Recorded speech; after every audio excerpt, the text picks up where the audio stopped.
And if there's not enough families, here's what this means. It means that when kids come into care, they're often separated from their siblings. That's was my next question because I wondered if they were able to keep the family children together.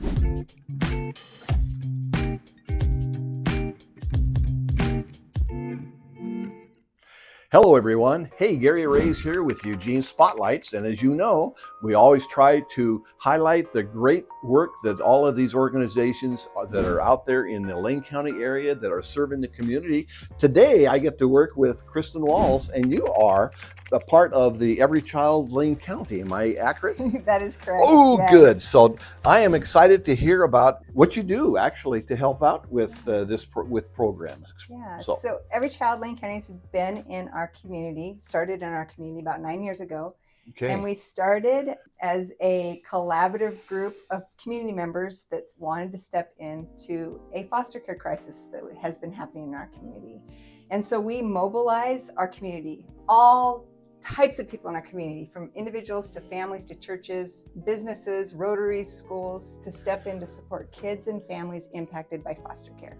That is wonderful. I have a lot of people that I have known in the past that have helped out with foster care, and I know that is a monstrous job, and I know that it's difficult for children to adapt to change pretty readily. Yeah. And I suspect you have some style that you try to help smooth out that transition between. When you say foster care now, I've always wondered, how long is a foster care for a child? Well, it's usually between probably 1.5 to 2 years. It really depends on the case.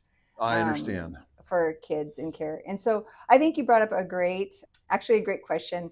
You were talking about kids moving around. Yes. So the core of the crisis in Lane County and really throughout Oregon, and it does go across the nation, is there's often not enough families in a community that are willing to become foster parents for the amount of children coming into care. So when they are removed from their home, they come into the care of the Oregon Department of Human Services Child Welfare Division. Sure. And so they are reliant on community members to open their homes. They have a horrendous job. And, yes. And you know what, in a community when there is not enough foster families, so in our community right now, there's over 650 children ages 0 to 18 in the foster care system. And if there's not enough families, here's what this means. It means that when kids come into care, they're often separated from their siblings. That was my next question because I wondered if they were able to keep the family children together. So the crisis is, and it's gotten better in the 9 years that I've been a part of this in Lane County since we started. But the core of the crisis is that will happen more if there's not enough families, because what happens is the foster families currently have a lot of kids in each home because there's not enough foster families. So then they would say, well, we could take 1 or 2, but maybe for 3 or 4 months. So kids are then separated. Not all of them. There's some wonderful families out there that take all the kids. Yes. And but they're separated, and then they often will move from home to home to home, which also means that they're changing schools. Environments. Yes. So now they've not just been disrupted from their family, they've been separated from their peers, their friends, their siblings, their brothers and sisters, and then leaving their community, which is their schools and local community. Their support system is. The other challenge in Lane County is really big.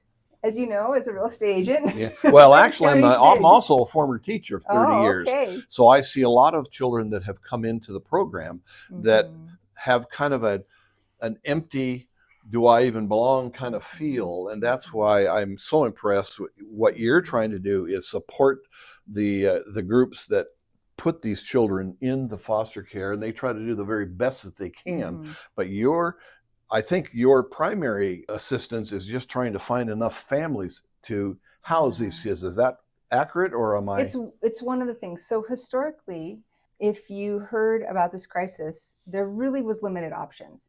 It's become a foster parent, and beyond that, there's not a lot that you can do to help in this situation. So what we did when we started 9 years ago is we created lots of ways that anybody can step in. You know, You know, you hear it takes a village. Yes. So really what we did is we just created lots of ways to build support. So yes, we want to bring awareness to families and say, if you're interested in learning more about becoming a foster parent, as a nonprofit that is not DHS, we can walk beside you, give you resources, answer your questions, point you in the right direction, introduce you to our friends at DHS.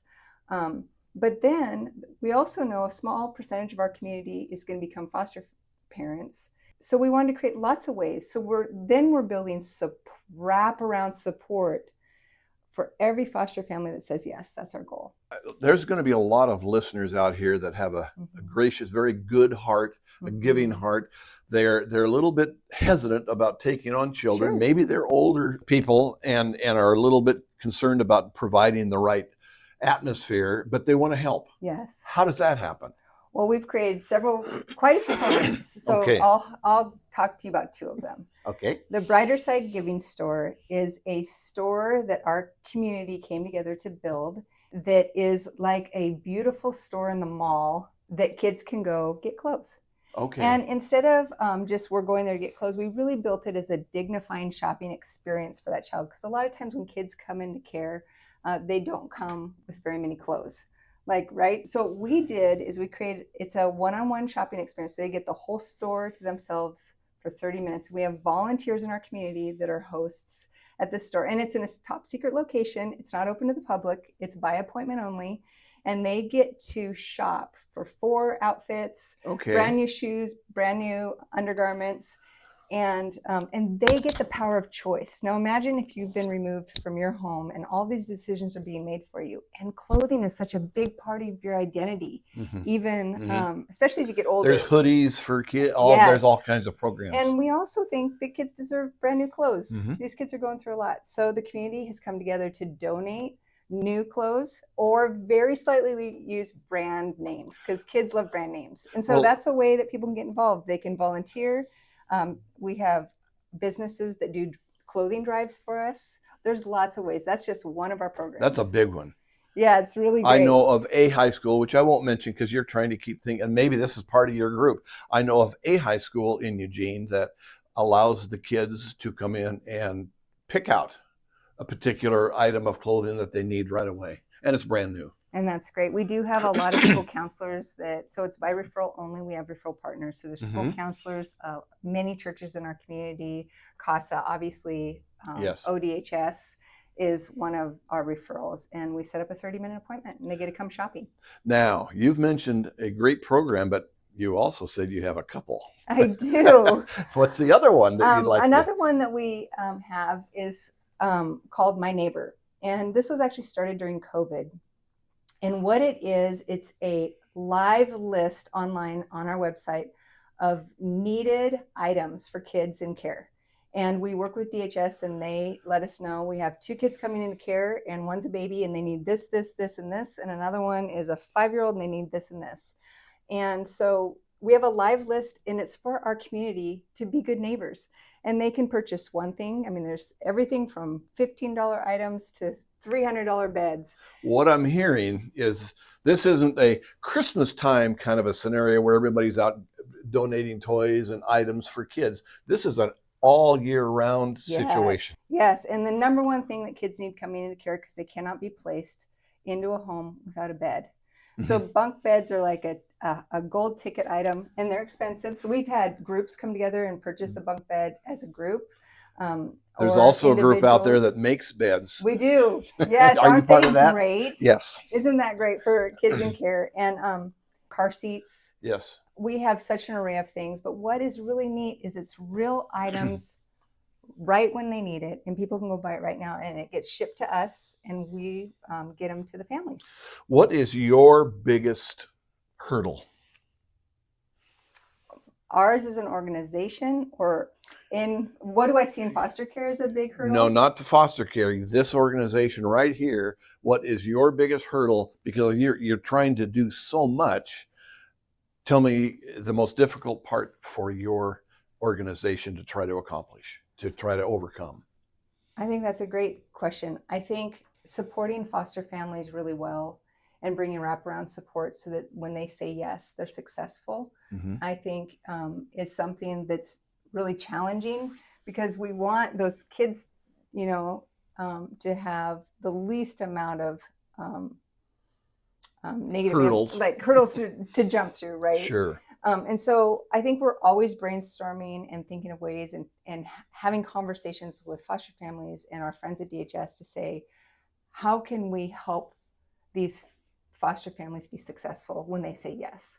And it's a big job. And especially I think what we're really looking at are the relative placement. It's called kith-kin foster families, which are the grandmas and grandpas or the aunties and uncles that get a phone call to say, hey, your niece and nephew have just come into care. Would you be willing to open your home and take them in? And of course, a family member wants to say yes, but if it's a grandma and grandpa and they don't have any child things or beds and stuff, we want to be able to get our community to come together to provide the items that's needed. So that grandma and grandpa can say yes. And then there's more support than just items. I mean, they need to have a break now and then. So babysitting. Consistency. Babysitting in respite. I had to learn this. Respite care is like babysitting in foster care. So when you hear the word respite, it means giving the parents a break. So we have something called Foster Parents Night Out, where it's a big fun event where foster parents can bring their kiddos and they get to have a 3-hour break. And we have community members that come in to volunteer, and we feed the kids and play games and do arts and crafts and stuff so that they can get a break. So it's more than just tangible goods, but they need that as well. But they also need support. And I'm really excited because this year we're launching in 2024, we piloted it, but in 2025, we're launching a brand new program called My Community, which is a small group that wraps around an individual relative placement family to maybe bring them meals twice a month or just to support them in different ways. We want people to be able to be successful when they say yes in fostering.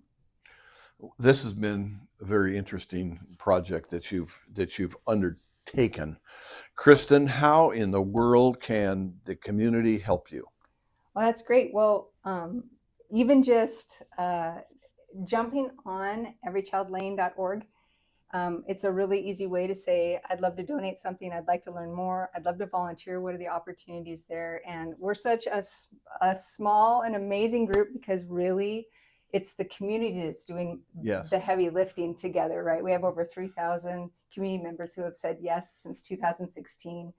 And so if you're interested in donating or volunteering or financially supporting, we actually right now for December, we have a matching gift up to $40,000. So even if someone wanted to financially contribute to, I'd love to buy a bunk bed, or I'd love to give you a gift for whatever's needed most, that would be great. But we want people to volunteer. And our little group, I can even name her, Lindsay will call you if you're interested. If you fill out a form online and want to learn more, Lindsay will call you and ask you questions, whether you're interested in fostering, volunteering, donating. She'll talk to you about all the ways. Well, we will have on our underneath there, we'll have the address and the phone number, and you can get in touch with either Kristen or Lindsay and make this happen in a more positive way, so that again, the old village raises the whole world in a better way. So this is something that is very exciting. Kristen, I'm very much impressed with what all you've accomplished and what all you do for the community. So thank you very much. Thank you. Nice to meet you. Again, Gary Raze with Eugene Spotlights. And until next time, you take care. Bye-bye.